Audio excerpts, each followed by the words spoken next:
தந்தை மகன் தூயாவியாரின் பெயராலே.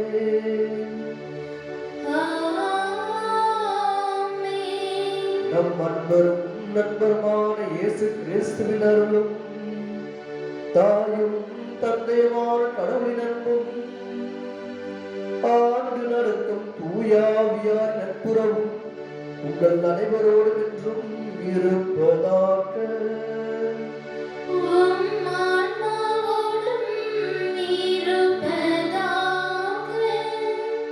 இயேசுவில் பிரியமான சகோதர சகோதரிகளே, நம்முடைய திருச்சபையில் அதிலும் சிறப்பாக சனிக்கிழமை என்றாலே நம் அனைவருக்கும் ஆனந்தம் தோன்றக்கூடிய ஒரு நாள். ஏனென்றால் அன்றைய நாளிலே நாம் அனைவரும் நம்முடைய அன்னையை அல்லது நம்முடைய தாயை நினைவு கூறக்கூடிய நாள். எனவே இந்த உலகில் வாழக்கூடிய ஒவ்வொரு உயிரினங்களும் அம்மா என்றாலும் அல்லது தாய் என்றாலும் எல்லோருக்குமே ஒரு பிடித்தமான ஒரு வார்த்தை. எனவே இன்றைய நாளிலே நம்முடைய அன்னையினுடைய வணக்க நாளில் இருக்கக்கூடிய நாம் இந்த மாதம் முழுவதும் இந்த வாரம் முழுவதும் நம்முடைய அன்னையானவர்கள் நம் அனைவரையும் நம்முடைய குடும்பங்களையும் நம்முடைய பிள்ளைகளையும் நிறைவாக ஆசீர்வதித்து காத்து பராமரித்து வந்தமைக்கு நன்றியாகவும், தொடர்ந்து நம்முடைய அன்னையானவர்கள் நம்முடைய தாயானவர்கள் நம் அனைவரையும் பாதுகாத்து வழிநடத்தும்படியாகவும் இந்த திருப்பலியை உருக்கமாக ஜெபிப்போம். தொடர்ந்து நாம் அனைவரும் அன்னையினுடைய இறை ஆசிரியை பெறுவோம். எனவே இந்த திருப்பலியை ஒப்புக் கொடுப்பதற்கும் தடையாக இருக்கக்கூடிய பாவங்கள் அனைத்தும் நினைத்து வளமருந்தி நம்முடைய ஆண்டவரிடத்திலே அவருடைய மன்னிப்புக்காக இப்பொழுது உருக்கமாக ஜெபிப்போம்.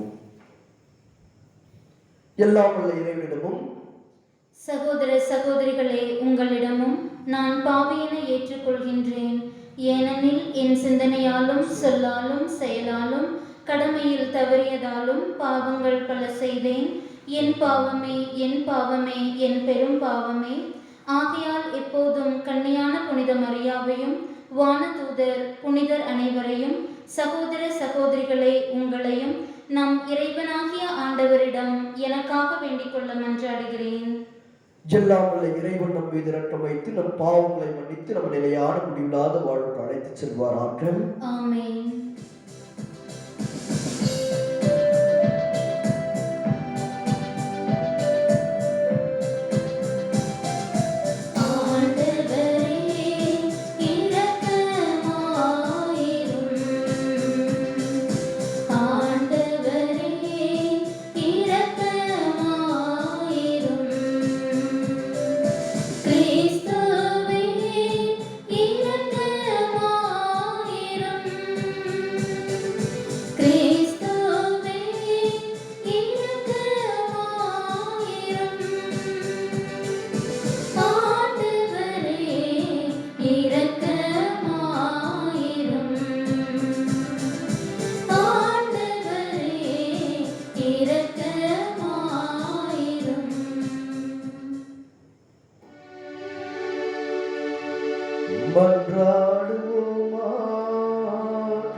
இரக்கமுள்ள இறைவா, பலவற்றைகளுக்கு உதவி புரிந்தருளும். கடவுளை பெற்றெடுத்த புனித அன்னையின் நினைவை கொண்டாடும் நாங்கள் அன்னையின் பரிந்துரையின் உதவியால் எங்கள் பாவங்களிலிருந்து விடுபட்டு எழுவோமாக. உம்மோடும் தூயாவியாரின் ஒன்றிப்பில் இறைவனாய் என்றென்றும் வாழ்ந்து ஆட்சி செய்கின்ற அவர் வழியாக உம்மை மன்றாடுகின்றோம்.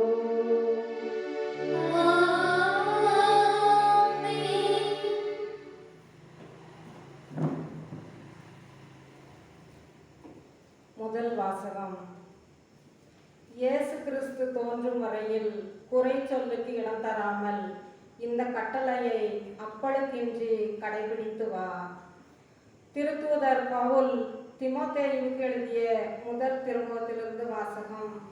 6வது அதிகாரம் 13 முதல் 16 முடிய உள்ள இறைவசனங்கள். அன்பிற்குரியவரே, அனைத்துக்கும் வாழ்வளிக்கும் கடவுளின் முன்னிலையிலும் போந்திய பிலாத்துவின் முன் விசுவாசத்தை சிறப்பாக அறிக்கையிட்ட இயேசு கிறிஸ்துவின் முன்னிலையிலும் உனக்கு கட்டளையிடுகிறேன். நம் ஆண்டவர் இயேசு கிறிஸ்து தோன்றும் வரையில் குறை சொல்லுக்கு இடம் தராமல் இந்த கட்டளையை அப்பளுக்கின்றி கடைபிடித்து வா. உரிய காலத்தில் பேரின்ப கடவுள் அவரை தோன்ற செய்வார். கடவுள் ஒருவரே வேந்தர், அரசருக்கெல்லாம் அரசர், ஆண்டவர்க்கெல்லாம் ஆண்டவர். அவர் ஒருவரே சாவை அறியாதவர், அணுக முடியாத ஒளியில் வாழ்பவர். அவரை கண்டவர் எவருமிலர், காணவும் முடியாது. அவருக்கே என்றென்றும் மாண்பும் ஆற்றலும் உரித்தாகுக. ஆமென். இது ஆண்டவர் வழங்கும் அருள்வாக்கு. இறைவா உமக்கு நன்றி. பதிலுரை பாடல் பல்லவி. மகிழ்ச்சி நிறை பாடலுடன் மகிழ்ச்சி நிறை பாடலுடன் ஆண்டவர் திருமுன் வாருங்கள். ஆண்டவர் திருமுன் வாருங்கள். அனைத்துலகோரே ஆண்டவரை ஆர்ப்பரித்து வாழ்த்துங்கள். ஆண்டவரை மகிழ்ச்சியுடன் வழிபடுங்கள். மகிழ்ச்சி நிறை பாடலுடன் அவர் திருமுன் வாருங்கள். பல்லவி. மகிழ்ச்சி நிறை பாடலுடன் மகிழ்ச்சி நிறை பாடலுடன் ஆண்டவர் திருமுன் வாருங்கள். ஆண்டவர் திருமுன் வாருங்கள். ஆண்டவரே கடவுள் என்று உணருங்கள். அவரே நம்மை படைத்தவர், நாம் அவர் மக்கள், அவர் மேய்க்கும் ஆடுகள். நன்றியோடு அவர் தம் திருவாயில்களில் நுழையுங்கள். புகழ்ச்சி பாடலோடு அவர் தம் முற்றத்திற்கு வாருங்கள். அவருக்கு நன்றி செலுத்தி அவர் பெயரை போற்றுங்கள். பல்லவி. மகிழ்ச்சி நிறை பாடலுடன் மகிழ்ச்சி நிறை பாடலுடன் ஆண்டவர் திருமுன் வாருங்கள். ஆண்டவர் திருமுன் வாருங்கள். ஆண்டவர் நல்லவர், என்றும் உள்ளது அவர் தம் பேரன்பு. தலைமுறை தோறும் அவர் நம்பத்தக்கவர். பல்லவி. மகிழ்ச்சி நிறை பாடலுடன் மகிழ்ச்சி நிறை பாடலுடன் ஆண்டவர் திருமுன் வாருங்கள். ஆண்டவர் திருமுன் வாருங்கள்.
ஆண்டவர்களோடு இருப்பாராக.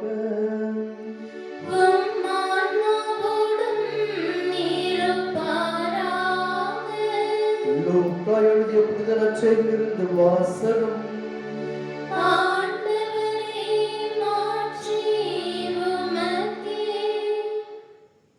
அதிகாரம் 8, இறை வசனங்கள் 4-15 முடிய. அக்காலத்தில் பெருந்திரளான மக்கள் எல்லா ஊர்களிலிருந்தும் இயேசுவிடம் கூடி வந்தபோது இயேசு ஊமை வாயிலாக கூறியது. விதைப்பவர் ஒருவர் விதைக்கச் சென்றார். அவர் விதைத்த போது சில விதைகள் வழியோரம் விழுந்து மிதிப்பட்டன. வானத்து பறவைகள் வந்து அவற்றை விழுங்கிவிட்டன. வேறு சில விதைகள் பாறை மீது விழுந்தன. அவை முளைத்த பின் ஈரம் இல்லாததால் கருகி போயின. மற்றும் சில விதைகள் முச்செடிகள் நடுவே விழுந்தன. கூடவே வளர்ந்த முச்செடிகள் அவற்றை நெருக்கிவிட்டன. இன்னும் சில விதைகளோ நல்ல நிலத்தில் விழுந்தன. அவை வளர்ந்து 100 மடங்கு விளைச்சலை கொடுத்தன. இவ்வாறு சொன்ன பின் கேட்க செவியுள்ளோர் கேட்கட்டும் என்று உரக்க கூறினார். இந்த ஊமையின் பொருள் என்ன என்று அவருடைய சீடர் அவரிடம் கேட்டனர். இயேசு கூறியது, இறையாட்சியின் மறைபொருளை உங்களுக்கு கொடுத்து வைத்திருக்கிறது. மற்றவர்களுக்கு எல்லாம் உவமைகள் வாயிலாகவே கூறப்படுகின்றன. எனவே அவர்கள் கண்டும் காண்பதில்லை, கேட்டும் புரிந்து கொள்வதில்லை. இந்த ஊமையின் பொருள் இதுவே. விதை இறைவார்த்தை, வழியோடு விழுந்த விதைகள் அவ்வார்த்தையை கேட்பவர்கள் சிலரை குறிக்கும். அவர்கள் நம்பி மீட்பு பெறாதவாறு அலறி வந்து அவ்வார்த்தையை அவர்கள் உள்ளத்திலிருந்து எடுத்து விடுகிறது. பாறை மீது விழுந்த விதைகள் அவர்கள் உள்ளத்திலிருந்து எடுத்து விடுகிறது. எனவே பாறை மீது விழுந்த விதைகள் அவ்வார்த்தையை கேட்கும் போது அதை மகிழ்ச்சியோடு ஏற்றுக்கொள்பவர்களை குறிக்கும். ஆனால் அவர்கள் வேறற்றவர்கள். சிறிது காலமே அவ்வார்த்தையை நம்புவார்கள். சோதனை காலத்தில் நம்பிக்கையை விட்டு விடுவார்கள். முச்செடிகளுக்குள் விழுந்த விதைகள் வார்த்தையை கேட்டும் கவலை, செல்வம், வாழ்வில் வரும் இன்பங்கள் போன்றவற்றால் நிறுத்தப்பட்டு முதிர்ச்சியை அடையாதிருப்பவர்களை குறிக்கும். நல்ல நிலத்தில் விழுந்த விதைகளும் சீரிய நல் உள்ளத்தோடு வார்த்தையை கேட்டு அதை காத்து மன உறுதியுடன் பலன் தருபவர்களை குறிக்கும் என்றார். இது கிறிஸ்துவின் நற்செய்தி.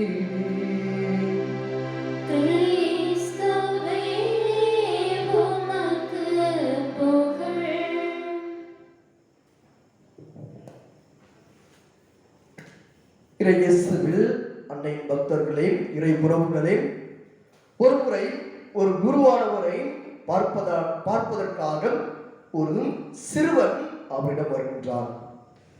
அந்த குருவானவரிடம் சிறுவன் வந்த பொழுதும் அந்த சிறுவன், குருவே, நான் இந்த மண்ணுலகில் வாழ்கின்ற பொழுதும் நல்ல ஒரு வாழ்க்கை வாழ வேண்டும், ஒரு புனிதமான ஒரு வாழ்க்கை வாழ வேண்டும், ஒரு அர்த்தமான ஒரு வாழ்க்கை வாழ வேண்டும், ஒரு மகிழ்ச்சியான, ஒரு சந்தோஷமான, ஒரு ஆனந்தமான ஒரு வாழ்க்கையை நான் என்னுடைய வாழ்க்கையிலே வாழ வேண்டும்.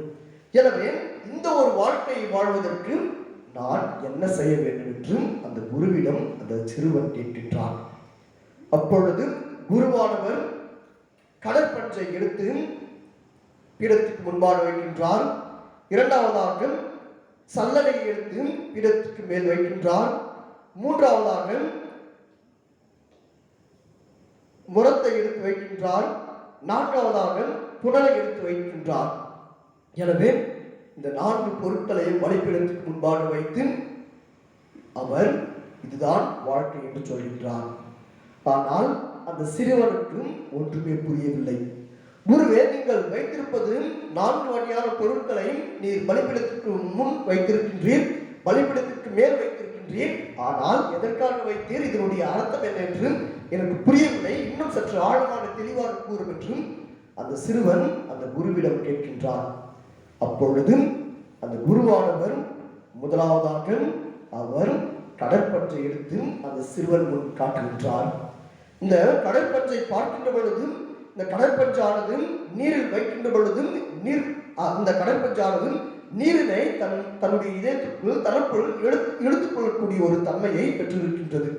ஆனால் அந்த கடற்பஞ்சை நாம் எடுத்து நசுக்கினால் அல்லது அழுத்தினால் அந்த நீரானது வெளியே சொட்டு சொட்டாக விழும் என்று சொல்கின்றார். இரண்டாவதாக புனலை எடுத்து அந்த சிறுவன் முன் வைக்கின்றார். சிறுவன் முன் எடுத்து காட்டுகின்றார். அப்பொழுது அந்த புனலிலே நாம் நீரை ஊற்றுகின்ற பொழுது அந்த நீர், அனைத்து நீரும் அந்த புனலின் கீழ்ப்பகுதியில் சென்றுவிடும் என்று சொல்கின்றார். மூன்றாவதாக அவர் சல்லடை எடுத்து அந்த சிறுவன் முன் காட்டுகின்றார். அப்பொழுது அந்த சிறுவனிடம் குருவானவர் சொல்கின்றார், இந்த சல்லடையை நாம் பார்க்கின்ற பொழுது இந்த சல்லடையில் மேல் பகுதியில் நல்ல அல்லது மேல் பகுதியிலே நாம் பார்த்தோம் என்றால் அது மிகவும் அழகாக சொல்லப்படுகின்றது. நல்லதை எல்லாம் எடுத்துக்கொண்டு கெட்டதை அது மேல் பகுதியிலேயே வைத்துக் கொள்கின்றது. இறுதியாக முரத்தை அவர் எடுத்து சிறுவனிடம் சொல்கின்றார். இந்த முரத்தை நாம் பார்க்கின்ற பொழுது நல்லவற்றை எல்லாம் தன்னுக்குள் வைத்துக் கொண்டு தீயவற்றை கீழே தள்ளி அதை நசுக்கின்றது. இதுதான் வாழ்க்கை. எனவே இப்பொழுது நீ யாராக இருக்க விரும்புகின்றாய் என்று கேட்கின்றார். அப்பொழுது அந்த சிறுவன், இவ்வளவு நாட்களாக நான் என்னுடைய வாழ்க்கையை கடற்பஞ்சு போலவும் மற்றும் இந்த புனலை போலவும் மற்றும் இந்த சல்லடையை போல வாழ்ந்து வந்தேன். இன்று முதல் நான் என்னுடைய வாழ்க்கையை இந்த மரத்தை போல நான் வாழ்வேன் என்று சொல்கின்றார். இயேசுவில் பிரியமான சகோதர சகோதரிகளே, இன்றைய நாளிலே ஆண்டவராகிய இயேசு கிறிஸ்துவும் நம் கண்முன் 4 விதமான நிலங்களை நம் கண்முன் வைக்கின்றார். முதலாவதாக வழியோரம் காணப்படக்கூடிய நிலம். பொதுவாக வழியோரம் இருக்கக்கூடிய நிலத்தை நாம் பார்த்தோம் என்றால், அல்லது வழியில் இருக்கக்கூடிய நிலத்தை நாம் பார்த்தோம் என்றால், பலவிதமான மக்கள் அந்த வழியிலே நடந்து செல்வார்கள். அவ்வாறு நடந்து செல்கின்ற பொழுதும் அந்த மண்ணானது நன்றாக இறுகி மிகவும் கடினமான ஒரு நிலமாக இருக்கக்கூடியதை நாம் நடைமுறை வாழ்க்கையிலே பார்க்கின்றோம். எனவே இப்படிப்பட்ட ஒரு நிலத்தில் நாம் விதையை விதைக்கின்ற பொழுது அது மிகவும் கடினமான ஒரு உள்ளத்தை, அல்லது தனக்குள் ஒரு மிகவும் கடினமான ஒரு கஷ்டத்தை அனுபவிக்கக்கூடிய ஒரு நிலையை நாம் பார்க்கின்றோம். அதிலும் குறிப்பாக பல நேரங்களிலே நம்முடைய வாழ்க்கையில் நாமும் இப்படியாகத்தான் இருக்கின்றோம். பல நேரங்களிலே நம்முடைய வாழ்க்கையில் அல்லது நாம் வாழ்கின்ற இந்த மண்ணுலகில் பலவிதமான மக்களை நாம் சந்திக்கின்றோம். பலவிதமான மக்களிடம் நாம் பேசுகின்றோம். பலவிதமான மக்களிடம் நாம் உறவு கொள்கின்றோம். ஆனால் பல நேரங்களிலே நாம் நம்முடைய வாழ்க்கையானது பலரால் மிதிப்பட்டு நசுக்கப்பட்டு அதன் மூலமாக நாம் மிகவும் கடினமான ஒரு உள்ளத்தோடு கல்லை போல ஒரு உள்ளத்தோடு வாழக்கூடிய ஒரு நிலமாக நாம் இருக்கின்றோம். இரண்டாவதாக கற்களும் பாறைகளும் நிறைந்த, அல்லது கற்களும் பாறைகளும் காணப்படக்கூடிய ஒரு நிலத்தை நாம் பார்க்கின்ற பொழுது இங்கே மிகவும் அழகாக சொல்கின்றார்கள். இந்த கற்களும் பாறைகளும் நாம் பார்த்தோம் என்றால் மேற்புறத்திலே மிகவும் அழகாக தோற்றமளிக்கும். ஆனால் அதை நாம் உடைக்கின்ற பொழுது, அல்லது அதற்குள் செல்கின்ற பொழுது மிகவும் கடினமாக இருக்கும். ஆனால் விதைகளை தூர்கின்ற பொழுது அந்த விதையானது முளைப்பதற்கு வழி இல்லாமல் அந்த விதையானது இறந்துவிடக்கூடிய ஒரு தன்மையை பார்க்கின்றோம். எனவே பல நேரங்களில் நம்முடைய வாழ்க்கையிலும் சரி, நாம் ஆலயத்திற்கு வருகின்ற பொழுது இறை வார்த்தையை நாம் வாசித்து கேட்கின்றோம், இறை வார்த்தையை நாம் தியானிக்கின்றோம், குருவானவருடைய மறைவுரையை கேட்கின்றோம். ஆனால் பல நேரங்களில் நாம் கல்லான ஒரு இதயத்தை கொண்டிருக்கக்கூடிய கிறிஸ்துவர்களாக வாழ்கின்றோம். கல் நெஞ்ச கிறிஸ்துவர்களாக நாம் வாழ்கின்றோம். பிறரை புரிந்து கொள்ளாமல், அல்லது பிறருடைய நன்மை தீமையை ஏற்றுக்கொள்ளாமல், மற்றவராக நினைக்காமல் நாம் ஒரு பொருளாக நாம் நினைத்து அதன் மூலமாக ஒரு கிறிஸ்துவ வாழ்க்கையை வாழ நாம் மறந்து விடுகின்றோம். எனவே இது இரண்டாவது விதமான நிலம். மூன்றாவது விதமான நிலத்தை நாம் பார்க்கின்ற பொழுதும் புதர்கள் அல்லது முட்புதர்கள் கொண்ட நிலத்தை நாம் பார்க்கின்றோம். பொதுவாக இந்த நல்ல நிலத்திலே விதைகளை விதைத்தோம் என்றால் கண்டிப்பாக அது ஒரு நல்ல நிலமாக இருப்பதால் அந்த நிலத்திலே விதையும் நன்றாக உழைத்து வளரக்கூடிய ஒரு தன்மையை பெற்றிருக்கின்றது. அதே நேரத்தில் அந்த நிலத்தில் களைகளும் வளரக்கூடியதை நாம் பார்க்கின்றோம். எனவே ஒருபுறம் விதையானது வளர்கின்றது, மறுபுறம் களைகள் வளர்கின்றது. எனவே இவை இரண்டும் வளர்கின்ற பொழுது இவர்கள் இருவருக்குள்ளே ஒரு போட்டியானது ஏற்படுகின்றது, ஒரு பொறாமையானது ஏற்படுகின்றது, ஒரு போராட்டமானது ஏற்படுகின்றது. அதன் மூலமாக இந்த நல்ல விதையானது இந்த களைகளால் நசுக்கப்பட்டு அடைக்கப்பட்டு அந்த நல்ல விதையானது அதற்கு மேல் அதனால் வளர முடியாத ஒரு நிலையை நாம் பார்க்கின்றோம். இதைதான் நாம் நம்முடைய வாழ்க்கையிலே பல நேரங்களிலே நாம் அனைவரும் போட்டியோடும் பொறாமையோடும் பேராசையோடும் மற்றும் போராட்டத்தோடும் வாழ்கின்றோம். அவன் எப்படியாவது சமுதாயத்திலே முன்னேறக்கூடாது, என்னை விட அதிகமாக அவன் சம்பளத்தை பெறக்கூடாது, அவன் எப்படியாவது அவனை நாம் அழிக்க வேண்டும், அவனுடைய பெயரை நாம் கெடுக்க வேண்டும் என்கிற ஒரு எண்ணத்திலேயும் நாம் வாழ்ந்து கொண்டிருக்கின்றோம். எனவே நம்முடைய மனதிற்குள் அதிகமான போட்டியை, பொறாமை, பேராசை மற்றும் மற்றவருடைய பெயரை எப்படியாவது கெடுக்க வேண்டும், இழிவுபடுத்த வேண்டும் என்கிற ஒரு எண்ணமானது இன்றைய காலகட்டத்திலே நம்மை அறிந்தும் அறியாமலும் நம்முடைய மனதிலே காணக்கூடிய ஒரு கலைகளாக இருக்கின்றது. நான்காவதாக நல்ல நிலம். நல்ல நிலம் என்று சொல்கின்ற பொழுது இந்த நல்ல நிலமானது முதலிலே நாம் பார்க்கின்ற பொழுது அது வழியோரம் இருக்கக்கூடிய ஒரு நிலமாக இருந்திருக்கும். இரண்டாவதாக முட்புதர்களை கொண்ட நிலமாக இருந்திருக்கும். மூன்றாவதாக பாறைகளும் கற்களும் கொண்ட நிலமாக இருந்திருக்கும். ஆனால் காலப்போக்கிலே இந்த நிலமானது நன்றாக பண்படுத்தப்பட்டு பக்குவப்படுத்தப்பட்ட பிறகு அது ஒரு நல்ல நிலமாக மாறக்கூடிய ஒரு தன்மையை பெற்றிருக்கின்றது. அவ்வாறு அந்த ஒரு நல்ல நிலமானது நன்றாக பண்படுத்தப்பட்டு நன்றாக பக்குவப்படுத்தப்பட்ட பிறகு அந்த நிலமானது 100 மடங்காகவும் 30 மடங்காகவும் 60 மடங்காகவும் விளைச்சலை கொடுக்கக்கூடிய ஒரு நிலமாக மாறுகின்றது. நம்முடைய வாழ்க்கையில் இன்றைய நாளிலே நாம் சற்று சிந்தித்து பார்க்க வேண்டும். பல நேரங்களிலே கிறிஸ்துவன் என்று சொல்லிக் கொள்கின்றோம், அல்லது கிறிஸ்துவன் என்று சொல்கின்றோம், அல்லது நான் பாரம்பரிய கிறிஸ்துவன் என்று நாம் பெருமையாக சொல்லிக் கொள்கின்றோம். ஆனால் இன்றைய நாளிலே நாம் சற்று ஆழ்ந்து சிந்தித்து பார்க்க வேண்டும். அவ்வாறு சொல்கின்ற பொழுது என்னுடைய உள்ளமானது ஒரு நல்ல உள்ளமாக அல்லது இறைவன் வாழ்கின்ற நல்ல ஒரு இடமாக இருக்கின்றதா என்று நாம் சிந்தித்து பார்க்க வேண்டும். ஆனால் பல நேரங்களில் நாம் நம்முடைய உள்ளமானது இந்த வழியோரம் விதைக்கப்பட்ட நிலமாகவும் முட்புதர்களில் விதைக்கப்பட்ட விதையாகவும் கற்கள் மற்றும் பாறை மீது விதைக்கப்பட்ட விதையாகவும் இருந்து கொண்டும் நானும் கிறிஸ்துவன், நானும் ஒரு கிறிஸ்துவ வாழ்க்கையை வாழ்ந்து கொண்டிருக்கின்றேன் என்று சொல்லிக்கொண்டு நாம் நம்முடைய உட்புறத்தை பார்க்காமல் வாழ்ந்து கொண்டிருக்கின்றோம். எனவே இது ஒரு உன்னதமான நாளிலே, அதில் குறிப்பாக 3ஆம் மலை அதிகரித்துக் கொண்டிருக்கக்கூடிய இந்த கொரோனா காலகட்டத்திலே நாம் அனைவரும் பெரும் வேதனையோடும் கவலையோடும் அச்சத்தோடும் நடுக்கத்தோடும் நாம் இருந்து கொண்டிருக்கின்றோம். ஆனால் இந்த 3ஆம் மலை கொரோனாவின் மத்தியிலும் ஆண்டவராகிய இயேசு கிறிஸ்து நாம் அனைவரும் ஒரு நல்ல நிலமாக, விளைச்சலை கொடுக்கக்கூடிய ஒரு நிலமாக, நன்றாக பக்குவப்படுத்தப்பட்ட ஒரு நிலமாக, பண்படுத்தப்பட்ட ஒரு நிலமாக, விளைச்சலை கொடுக்கக்கூடிய ஒரு நிலமாக, 100 மடங்கு விளைச்சலை கொடுக்கக்கூடிய ஒரு நிலமாக, 60 மடங்கு விளைச்சலை கொடுக்கக்கூடிய ஒரு நிலமாக, 30 மடங்கு விளைச்சலை கொடுக்கக்கூடிய ஒரு நல்ல நிலமாக வாழ வேண்டும் என்று இன்றைய நாளிலே ஆண்டவராகிய இயேசு கிறிஸ்து நமக்கு அழைப்பிருக்கின்றார். எனவே அத்தகைய ஒரு அழைப்பை பெற்றிருக்கக்கூடிய நாம் அன்னையினுடைய இறையாசிரிக்காக இந்த திருப்பலியிலே தொடர்ச்சி விட்டு அன்னையினுடைய இறையாசிரி பெறுவோம். ஆமென்.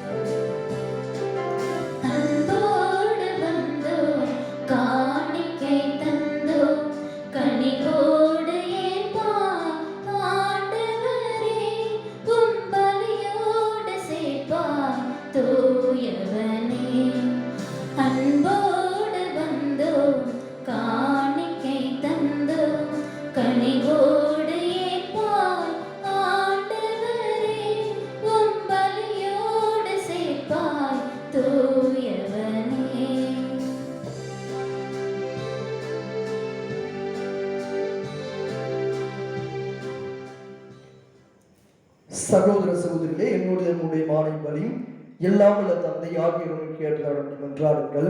ஆண்டவர் தமது பெயரின் புகழ்ச்சிக்காகவும் மாட்சிக்காகவும் நமது நன்மைக்காகவும் புனித திரு அவை அனைத்து நலன்களுக்காகவும் உமது கையிலிருந்து இப்பலியை ஏற்றுக்கொள்வாராக. ஆண்டவரே, உம் திருமகனுடைய தாய் நினைவை கொண்டாட நாங்கள் உம்மை வேண்டுகின்றோம். இப்பலியின் காணிக்கை உமது எல்லையற்ற அருள் துணையால் உமக்கு நிலையான கொடையாக மாறுவதாக எங்கள் ஆண்டவராகிய இயேசு கிறிஸ்து வழியாக உம்மை மன்றாடுகின்றோம்.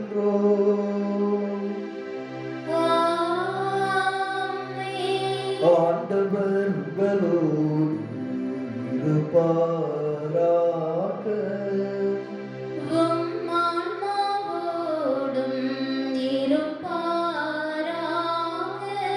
இதயங்களை மேலே எழுப்புங்கள்.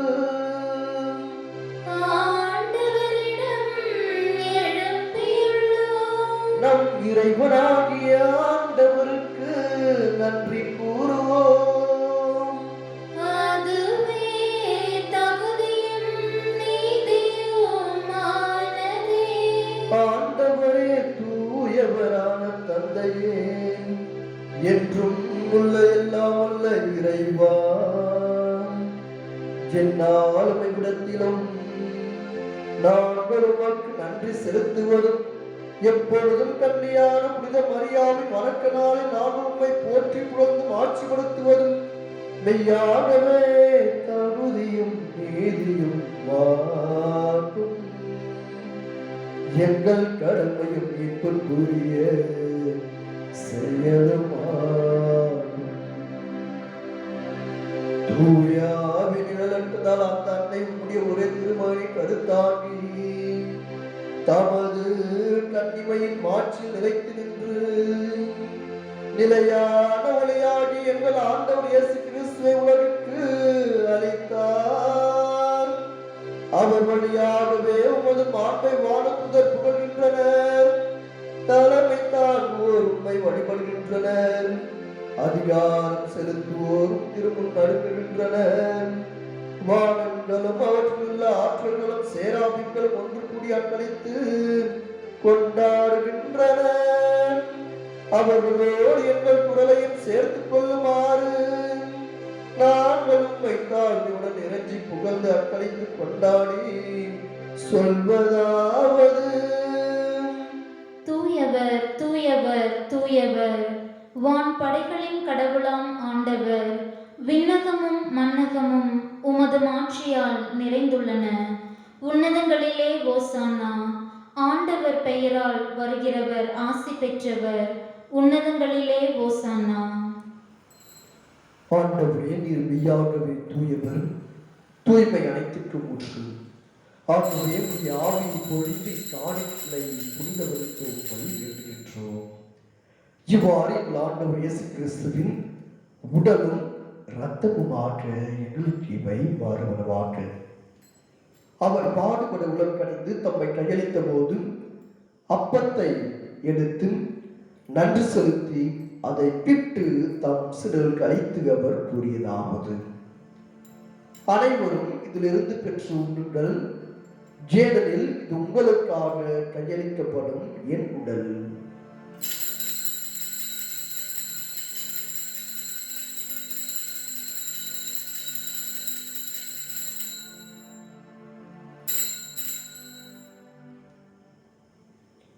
அவ்வண்ணமே இரவு விருந்தை அருந்திய பின் கிண்ணத்தையும் எடுத்து மீண்டும் உமக்கு நன்றி கூறி தம் சிலருக்கு அளித்து அவர் கூறியதாவது: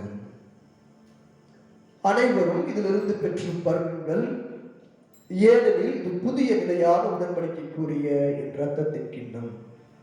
இது பாவ மன்னிப்புக்கென்றும் உங்களுக்காகவும் பலருக்காகவும் சிந்தப்படும். இதை என் நினைவாக செய்யுங்கள்.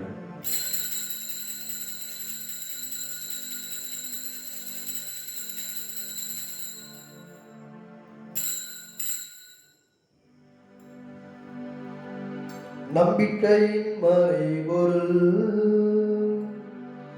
ஆண்டவரே, நீர் வருமளவும் உமது இறப்பினை அறிக்கையிடுகின்றோம். உமது உயிர்ப்பினையும்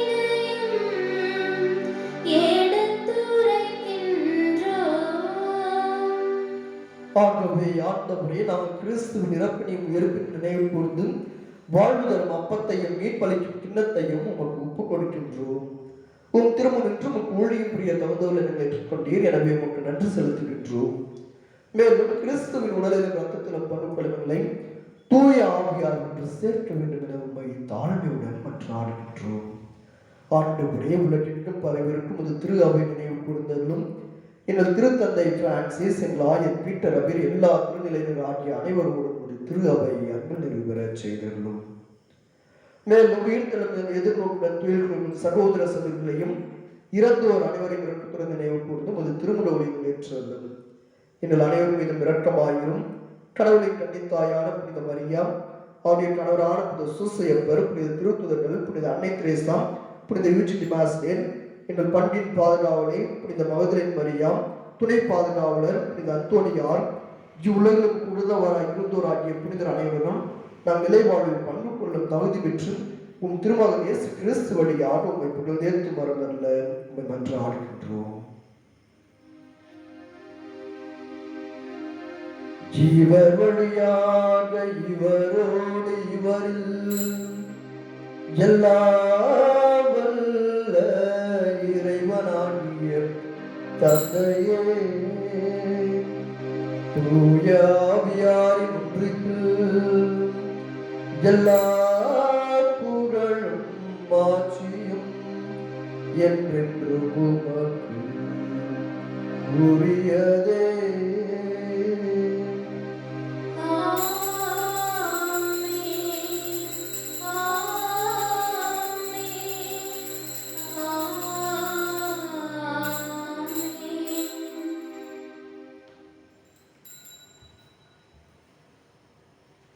மீட்பரின் கட்டளையால் கற்பிக்கப்பட்டு இறை படிப்பினியால் பயிற்சி பெற்று நாம் புரிந்து சொல்வோம். விண்ணுலகில் இருக்கிற எங்கள் தந்தையே, உமது பெயர் தூயது என போற்ற பெறுக. உமது ஆட்சி வருக. உமது திருவுளம் விண்ணுலகில் நிறைவேறுவது போல மண்ணுலகிலும் நிறைவேறுக. எங்கள் அன்றாட உணவை இன்று எங்களுக்கு தாரும். எங்களுக்கு எதிராக குற்றம் செய்வோரை நாங்கள் மன்னிப்பது போல எங்கள் குற்றங்களை மன்னியும்.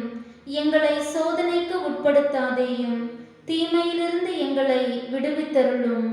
ஆண்டவரே, தீமை அனைத்திலிருந்து எங்களை விடுவித்து எங்கள் வாழ்நாளில் அமைதியை கணிதர்கள் உம்மை மன்றாடுகின்றோம். உமது இரக்கத்தின் உதவியால் நாங்கள் பாவத்திலிருந்து எப்பொழுது விடுதலை பெற்று யாதொரு கலக்கமின்றி நலமாய் இருப்போம். ஆற்று நாங்கள் எதிர்நோக்கியிருக்கும் பேரின்பத்திற்காகவும் என் மீட்பராகிய இயேசு கிறிஸ்துவின் வருகைக்காகவும் காத்திருக்கின்றோம். ஏனெனில் ஆட்சியும் வல்லமையும் மாட்சியும் என்றென்றும் உமதே. ஆண்டவரே இயேசு கிறிஸ்துவே, அமைதியை உங்களுக்கு விட்டுச் செல்கின்றேன், என் அமைதியையே உங்களுக்கு அளிக்கின்றேன் என்று திருத்துதலுக்கு எழுதுகிறேன். எங்கள் பாவங்களை பாராமல் உமது திரு அவை நம்பிக்கையை கண்ணோக்கி உமது திருவுலகிற்கு ஏற்ப அதற்கு அமைதியை ஒற்றுமையும் அளித்தருள்கிறார்கள். என்றென்றும் வாழ்ந்து ஆட்சி செய்கின்ற வருகிறேன். ஆமென். ஆண்டவருடைய அமைதி உங்கள் அனைவரோடு பெற்று இருப்பதாக, உம் ஆன்மாவோடும் இருப்பதாக. ஒருவருக்கொருவர் நம்முடைய உயிர் தாண்டவர் தருகின்ற நிலையான அமைதியும் சமாதானத்தையும் சந்தோஷத்தையும் மகிழ்ச்சியோடு நாம் பகிர்ந்து கொள்வோம். உலகின் பாவங்களை போக்கும் இறைவனின் செம்மறியே, எங்கள் மேல் இரக்கமாயிரும். உலகின் பாவங்களை போக்கும் இறைவனின் செம்மறியே, எங்கள் மேல் இரக்கமாயிரும். உலகின் பாவங்களை போக்கும் இறைவனின் செம்மறியே, எங்களுக்கு அமைதியை அளித்தருளும். இதோ இறைவனின் செம்மறி, இதோ உலகின் பாவங்களை போக்குபவர். இதோ இன்றைய நாளிலே நம்முடைய ஆண்டவராகிய இயேசு கிறிஸ்து ஒரு நல்ல விதையாக நல்ல நிலத்தில் சிலுவை மரத்தோடு விழுந்து அதன் மூலமாக நம் அனைவருக்கும் மீட்பு கொடுத்த அந்த ஆண்டவராகிய இயேசு தருகின்ற விருந்துக்கு நாம் அழைக்க பெற்றிருக்கின்றோம். எனவே இந்த விருந்துக்கு அழைக்கப்பட்டுள்ள நாம் அனைவரும் பேறு பெற்றோம். ஆண்டவரே, நீர் என் இல்லத்தில் எழுந்தருள நான் தகுதியற்றவள். ஒரு வார்த்தை மட்டும் சொல்லியருளும், எனது ஆன்மா நலமடையும்.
நன்றி கூறி மன்றாடுவோமாக.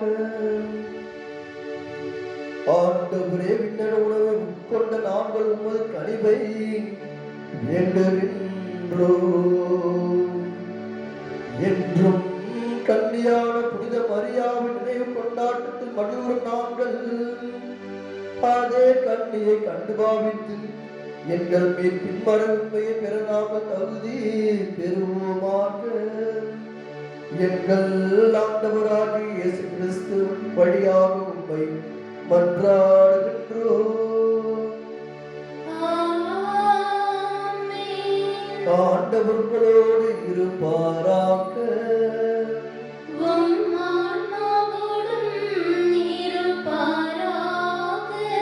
எல்லாம் வல்ல இறைவன் தந்தை, மகன், தூய ஆவியார் உங்களை நிறைவாக ஆசீர்வதிப்பாராக. நல்ல நிலத்தில் விழுந்த விதைகளாக வாழ சென்று வாருங்கள். திருப்பலி நிறைவேற்றி இறைவனுக்கு நன்றி.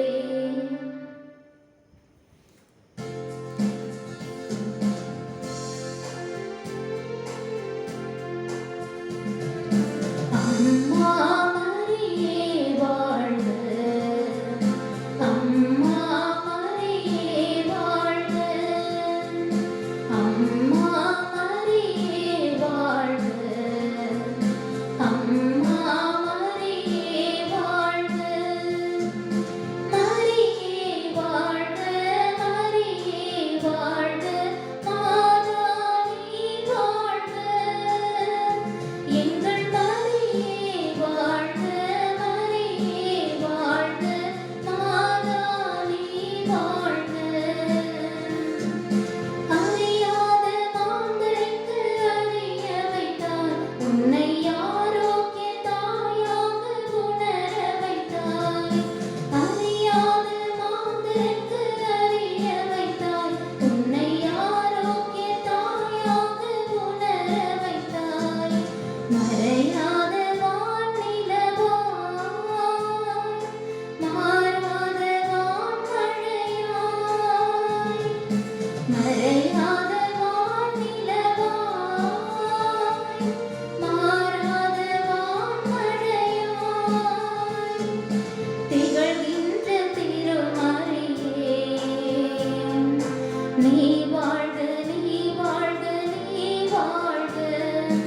அம்மா மரியே வாழ்க, அம்மா மரியே வாழ்க. பிதாசுதன் பரிசுத்த ஆவியின் பெயரால்